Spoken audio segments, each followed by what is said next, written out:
Part A. In this part of the test, you'll hear two different extracts. In each extract, a health professional is talking to a patient. For questions 1 to 24, complete the notes with information you hear. Now, look at the notes for extract 1.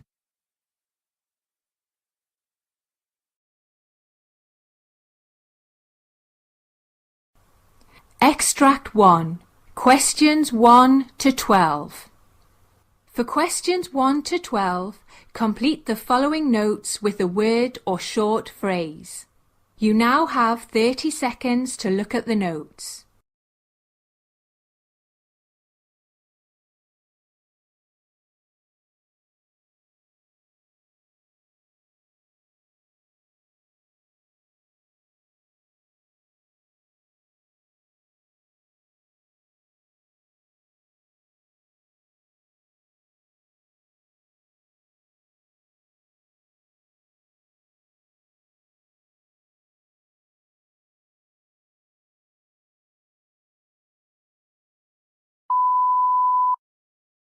Hello, doctor. May I come in? Yes, please, be seated. May I know your problem? Well, I'm a patient with marginal B-cell lymphoma, for which I had a splenectomy 2 years ago. But last year I developed a diffuse large B-cell lymphoma that was treated with CHOP reduction. The disease again went into complete remission. Okay, then what happened now? I was doing well until recently, a few days ago, late last week, when a swelling developed on my left testicle. I had fevers and chills for the past few days, and I felt weak. What's your age? 45, doctor. Do you drink or smoke? Well, I used to smoke and drink, but I quit completely. Your previous illness and surgeries? I had B-cell lymphoma and diffuse large cell lymphoma. I had splenectomy. Are you taking any medications? No, doctor. Are you allergic to any medications? No, doctor. May I know your family history of illness? Well, my mother had paralysis before she died at 70. My father is deceased at the age of 84 of a head and neck cancer. My 56-year-old brother with type 2 diabetes and blindness, secondary to diabetic retinopathy.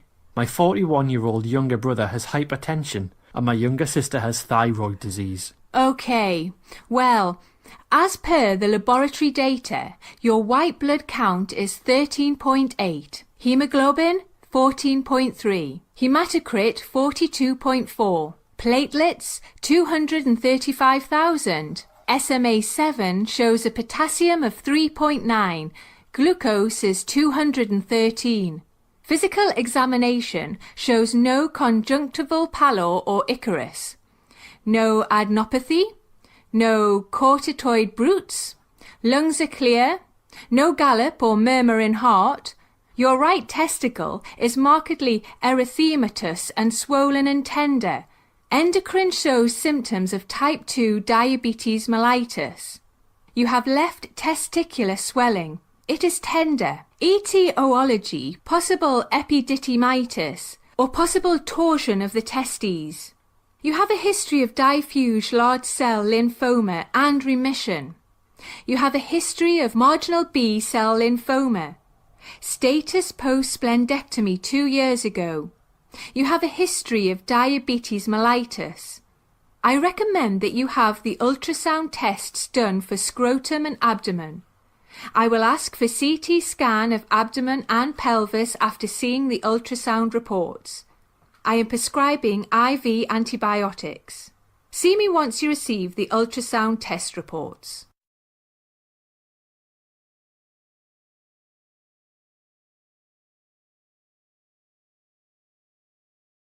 Extract 2. Questions 13 to 24. For questions 13 to 24, complete the following notes with a word or short phrase. You now have 30 seconds to look at the notes.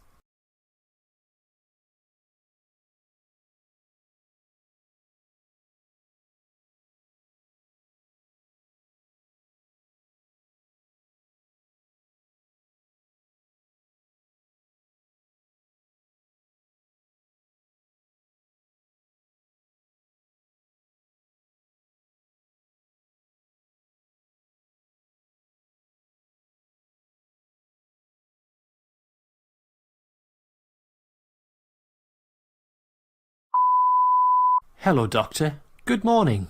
Yes, good morning. What's your problem? Well, doctor, I have a sinus problem.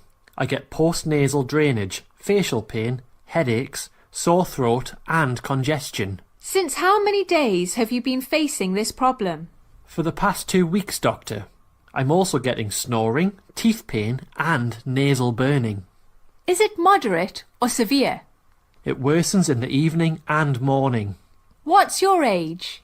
47, doctor. Did you have any illness previously or any surgeries? Yes, surgeries, gallbladder and hernia. Do you drink, smoke? I don't drink, but I smoke 1 pack of cigarettes per day for the past 15 years. Any of your family members have any illness? Yes, I have a family history of allergies and hypertension.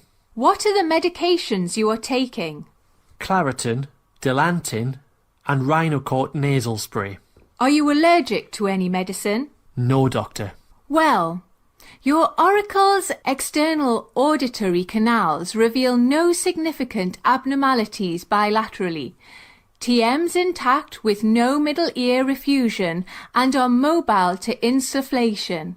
Your intranasal exam reveals moderate congestion and purulent mucus. Your oropharynx examination shows teeth, alveolar ridges reveal missing molar. Examination of the posterior pharynx show a prominent uvulva and prominent postnasal drainage.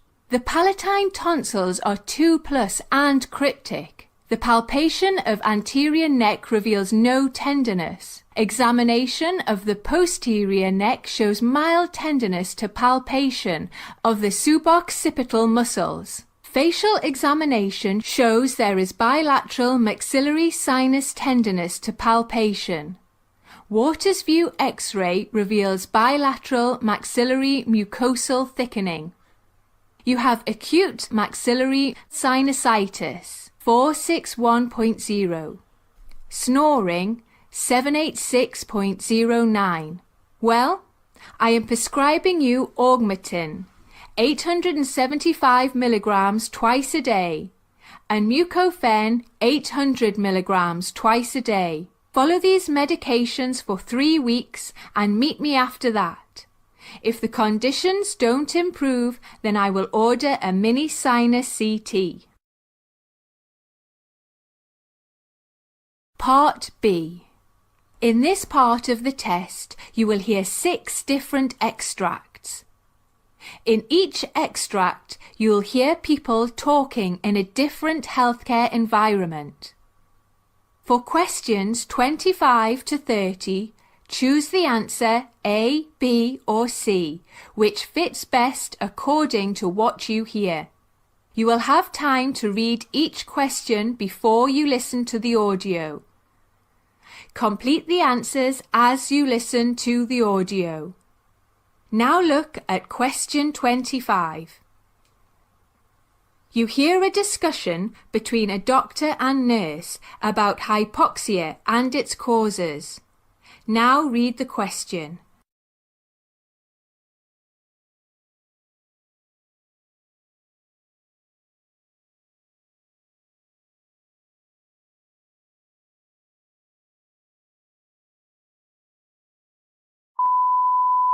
Hello, doctor. What is hypoxia and what are its causes? Well, hypoxia means low oxygen, but is described as a deficiency in the amount of oxygen that reaches the body tissues.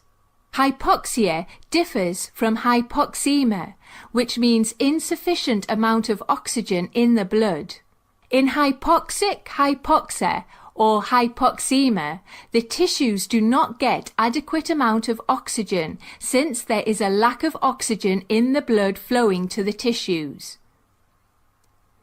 Generally, hypoxic hypoxia is caused due to inadequate breathing and other causes. In anemic hypoxia, low levels of hemoglobin lead to a decreased ability of the blood to carry oxygen that we breathe in. Therefore, the tissues get a diminished supply of oxygen. The stagnant hypoxia, or circulatory hypoxia, is caused due to inadequate blood flow, resulting in less oxygen supply to the tissues. In histotoxic hypoxia, the tissues are incapable of utilizing the adequate amount of oxygen available, despite the adequate oxygen inhaled through the lungs and delivered to the tissues. Metabolic hypoxia occurs when there is excessive demand for oxygen by the tissues than usual. Oxygen may be absorbed, transported, and used properly by the tissues.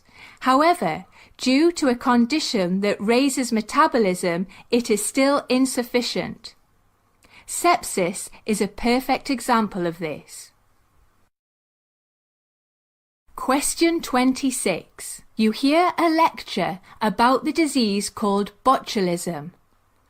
Now read the question.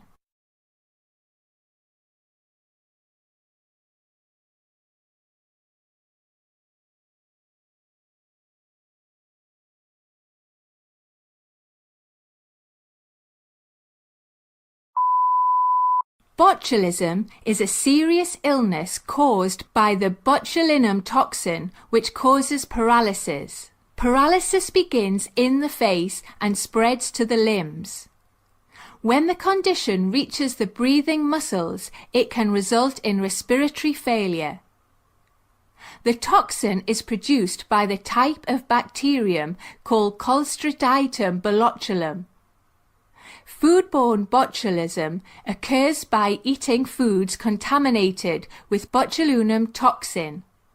Common sources of foodborne botulism are improperly canned, preserved, or fermented foods.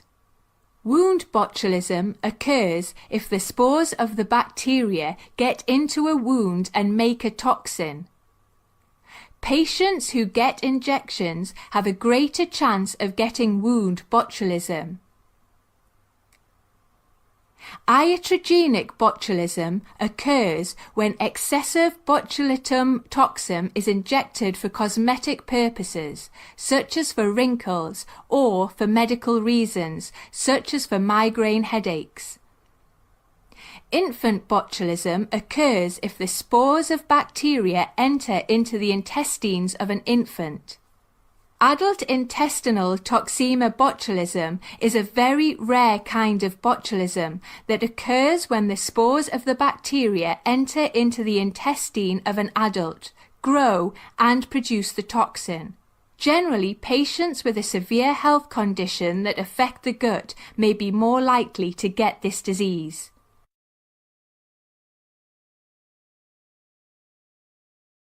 You hear a discussion about gastroesophageal reflux disease.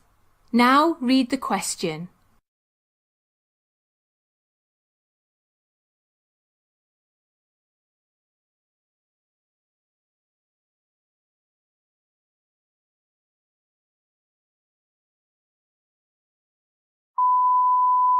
Doctor, what are the different causes of gastroesophageal reflux disease? Gastroesophageal reflux disease, or heartburn, is caused in many different ways. If the lower esophageal sphincter dysfunctions, then the lower esophageal sphincter will not close completely after the food reaches the stomach. Stomach acid will then back up into the esophagus. A hiatal hernia occurs when the upper part of the stomach is thrusted upwards into the chest through an opening in the diaphragm. This occurs due to a weakening in the diaphragm or due to increased abdomen pressure, such as with obesity. This opening is called the esophageal hiatus or diaphragmic hiatus. It is considered that a hiatal hernia weakens the lower esophageal sphincter and causes reflux. When a patient has a motility disorder or slow stomach emptying is caused due to a problem within the muscle itself, or a problem with the nerves or hormones that control the muscle contractions. Over 50% of the patient with gastrointestinal reflux disorder have abnormal nerve or muscle function in their stomachs, resulting in impaired motility. Esophageal irritation is caused when certain types of food, drink, smoking and medications can directly irritate the lining of the esophagus. In such conditions, it makes a difference to take the pill with a full glass of water and to stay upright after taking medicines for about 30 minutes. Question 28. You hear a discussion about congenital myopathy and its types. Now read the question.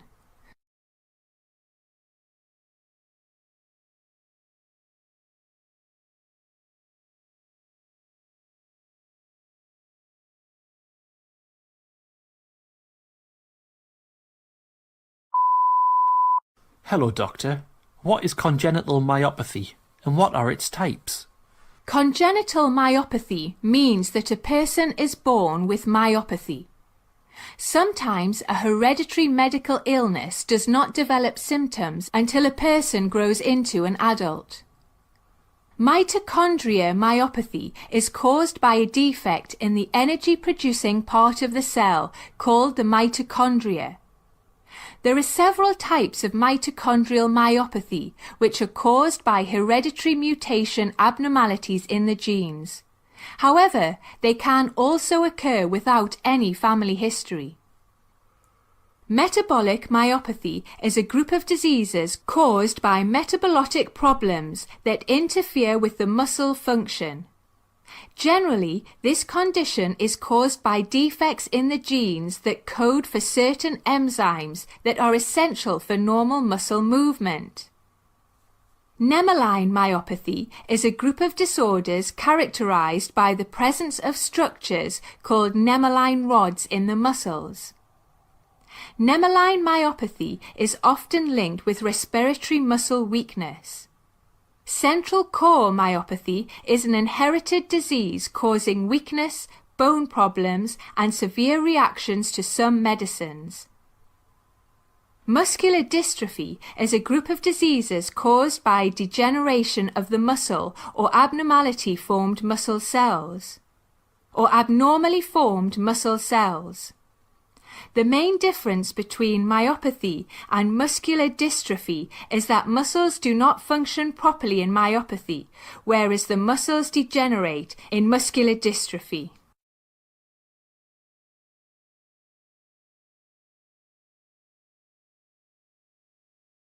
Question 29.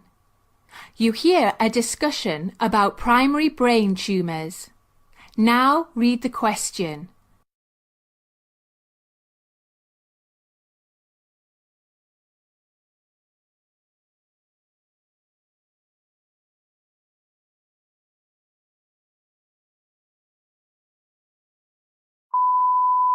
Hello, Doctor.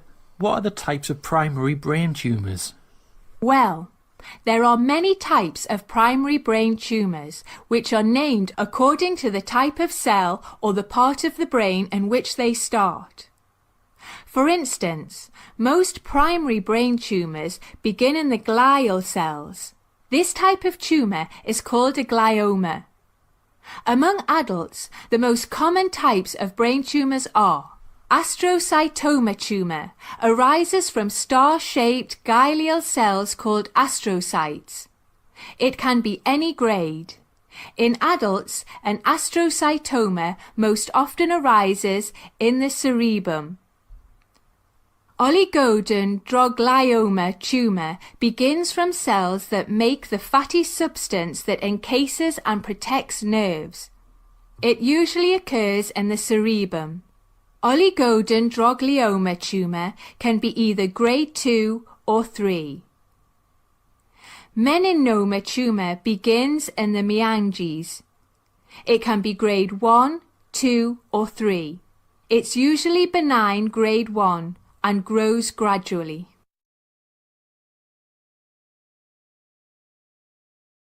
Question 30.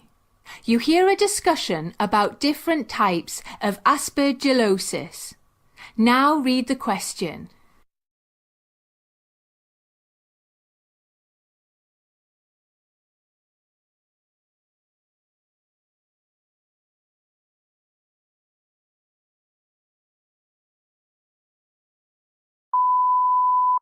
Doctor, what are the different types of aspergillosis? Well, aspergillosis is a disease caused by Aspergillus, a common mold or a type of fungus that lives indoors and outdoors.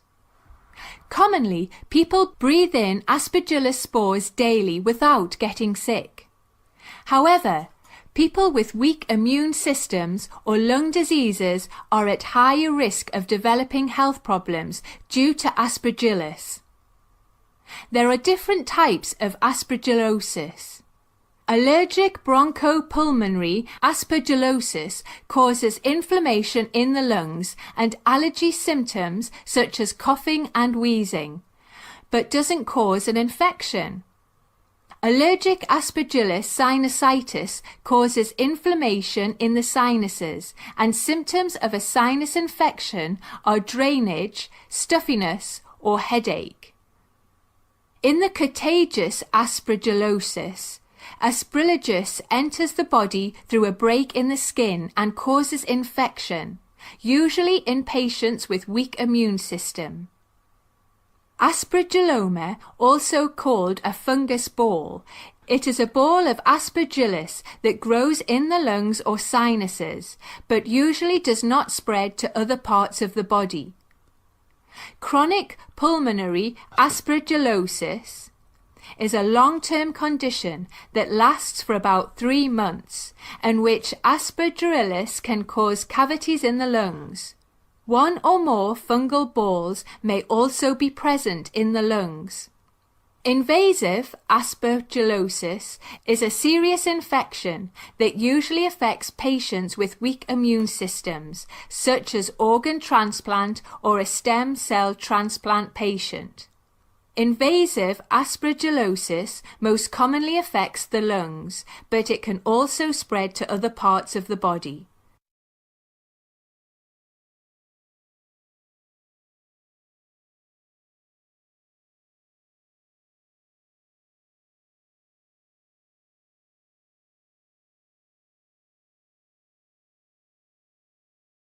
This is the end of Part B.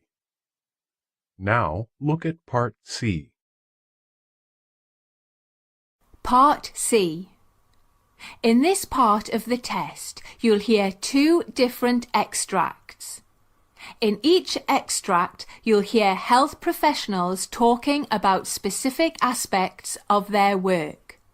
For questions 31 to 42, choose the answer A, B, or C, which fits best according to what you hear. Complete the answers as you listen to the audio. Now look at Extract 1. Extract 1. Questions 31 to 36. You hear the lecture given by a physician on different categories of strokes and their location.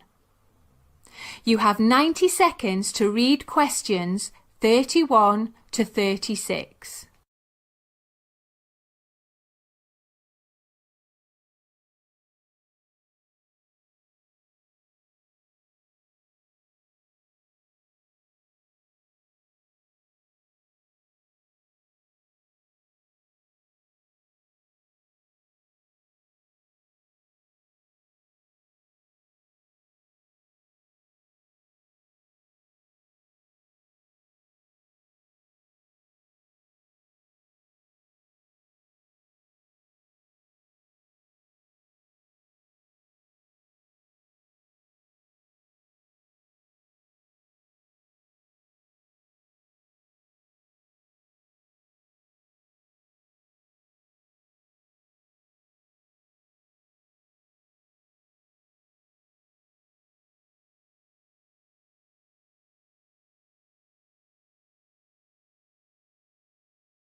Doctor, please explain different categories of strokes and their location.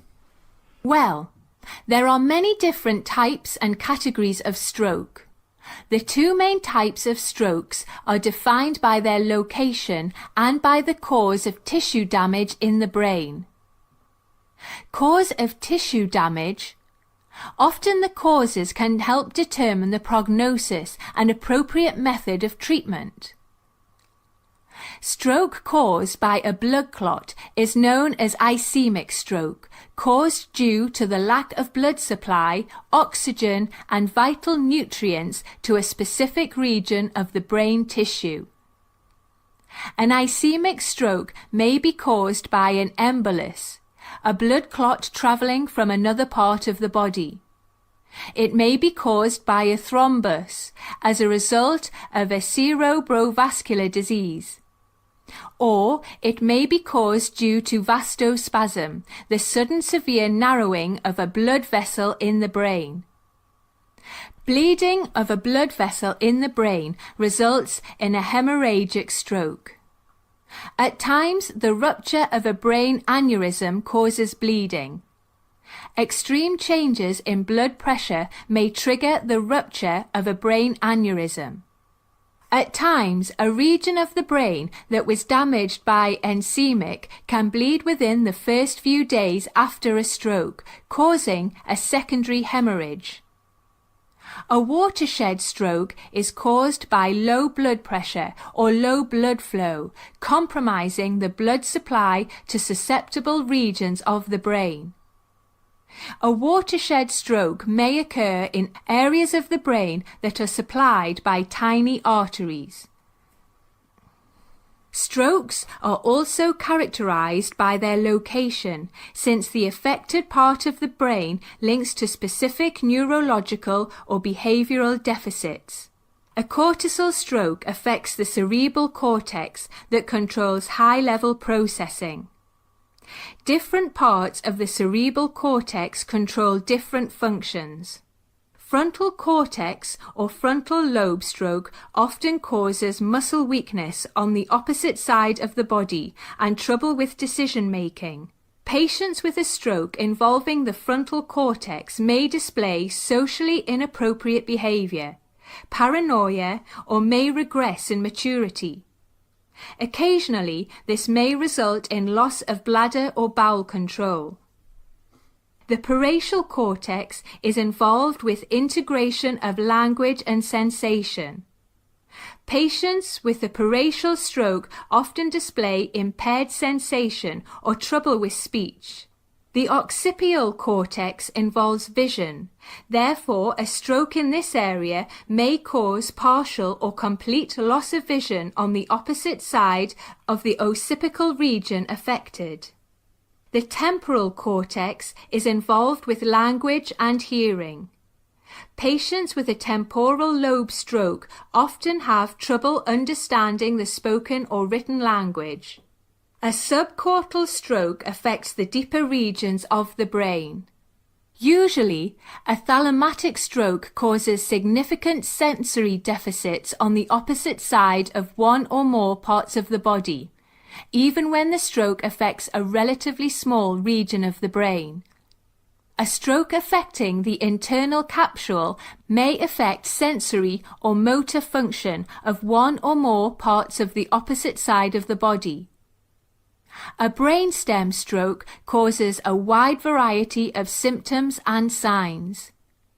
It may cause weakness, sensory changes, or troubled speech.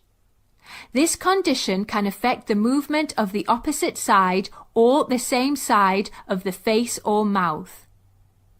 Patients with a brainstem stroke may have trouble with eye movements, manifesting a double vision or blurred vision. In addition, the brainstem controls breathing and regulates the heart rate. A brainstem stroke may affect vital functions, even when a relatively small area is affected. Some strokes are named after the blood vessel that was bleeding or blocked. The most commonly identified blood vessel in a stroke is the middle cerebral artery that causes a large cortical stroke affecting the temporal and parietal lobes.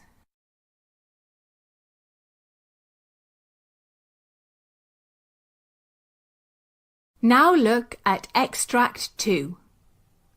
Questions 37 to 42.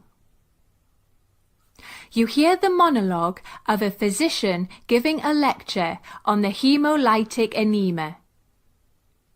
You have 90 seconds to read questions 37 to 42.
Hello everybody.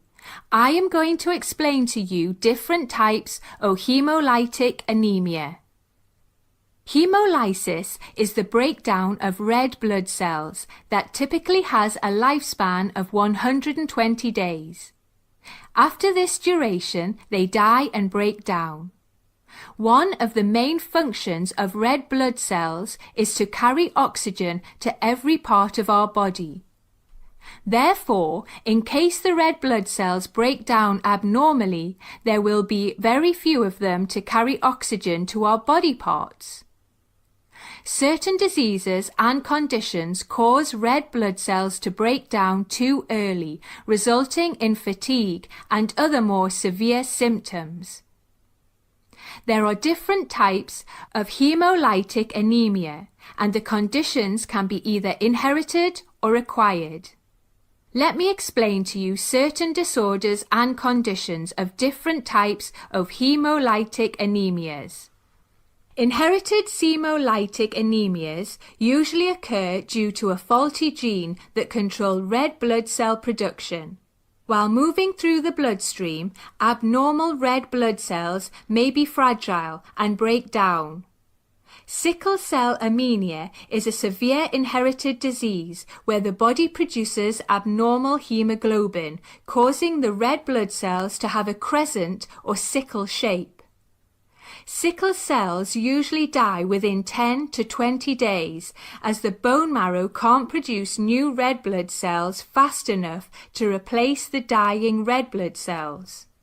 In the US, sickle cell anemia mainly affects African Americans. Thalassemias are the inherited blood disorders where the body can't produce certain types of hemoglobin in adequate quantity, causing the body to produce less healthy red blood cells. Hereditary spherocytosis occurs when the outer covering of red blood cells, called the surface membrane, is defected. In this condition, red blood cells have an abnormally short lifespan and a ball-like or sphere shape. Hereditary elliptocytosis or oval cytosis causes a defective cell membrane in which red blood cells are abnormally oval in shape, are not as flexible as normal red blood cells and have a shorter lifespan than healthy cells. Glucose 6-phosphate dehydrogenase deficiency occurs when the red blood cells are missing an important enzyme called G6PD. The lack of enzyme causes the red blood cells to rupture and die when they contact certain substances in the bloodstream. For the patients with G6PD deficit, severe stress, infections, certain drugs or foods can cause the destruction of red blood cells. Certain examples of such triggers include aspirin, anti-malaria drugs, sulfur drugs, non-steroidal anti-inflammatory drugs, naphthalene or fava beans. Pyruvate kinase deficiency is caused when the body is missing an enzyme called pyruvate kinase. And with this condition, the red blood cells tend to break down quickly. Acquired hemolytic anemias occur when the hemolytic anemia is acquired. In this condition, although the red blood cells may be normal, certain disease or other factors will cause the body to destroy the red blood cells in the spleen or bloodstream. With immune hemolytic anemia, the immune system destroys healthy red blood cells. The three main classifications of immune hemolytic anemia are autoimmune hemolytic anemia, which is the most common hemolytic anemia condition. For some unknown reason, this disease causes the body's own immune system to produce antibodies that start attacking our own healthy red blood cells. This disease may become severe and grow very aggressively. Alloimmune hemolytic anemia occurs when the immune system attacks transplanted tissues, a blood transfusion, or the fetus in some pregnant women. This disease can occur if the transfused blood is a different blood type than our own blood, and it can also occur during pregnancy when a woman has rhesus-negative blood and her fetus has rhesus-positive blood. Drug-induced hemolytic anemia occurs when a medicine triggers the immune system to attack its own red blood cells. In such case, one may be drug-induced hemolytic anemia. Chemicals in medicine, such as penicillin, can attach to the red blood cell surfaces and cause the development of antibodies. Mechanical hemolytic anemias cause physical damage to red blood cell membranes, which can cause destruction at a faster rate than normal.